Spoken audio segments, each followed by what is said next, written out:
Tonight is very much about the patients and carers that we have in the room and the tens of thousands that are living with a rare and less common cancer. I'm one of them and have been for 20 years. I'd like to introduce you to the others, and if you could each raise your hand, that would be great.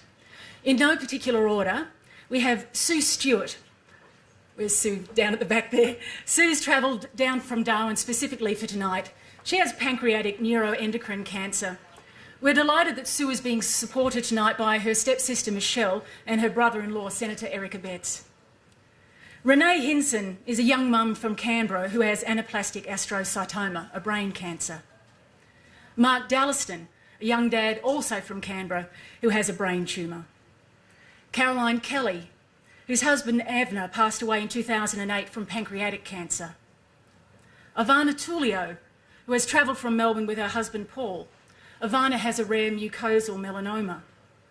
Jane Newbury, also from Melbourne, who has survived a rare mucinous ovarian cancer.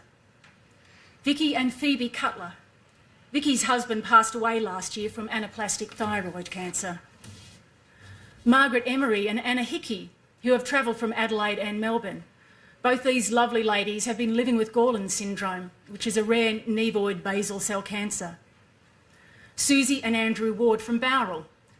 Susie's husband passed away in 2013 from a combination of colorectal and anal cancers.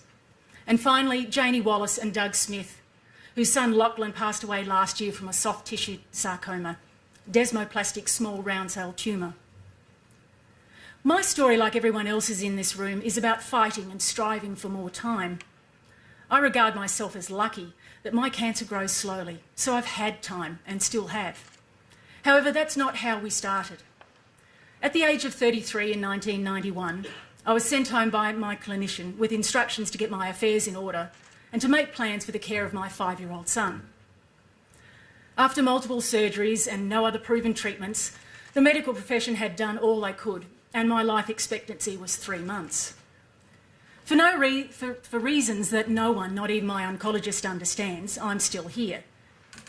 To help myself, I ate carrots in Mexico until I turned orange, chanted and meditated in India, overdosed on vitamin C in Melbourne, and was microwaved in Perth.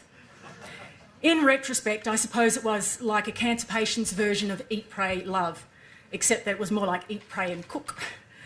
Sorry, Richard and I hadn't met then.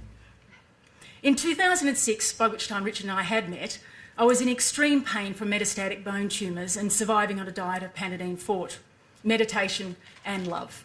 Happy now, darling? Things were not good, and my oncologist suggested a course of chemotherapy. It was adriamycin, a 30-year-old cytotoxic chemotherapeutic agent, more commonly associated with breast cancer.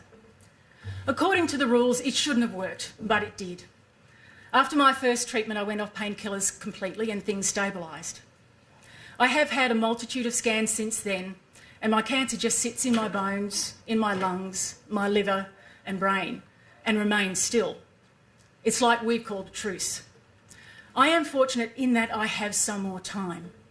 Rare Cancers Australia in this report is my way of not wasting that and trying to make sure that wherever possible we give Australians with rare and less common cancer at least just a little more time.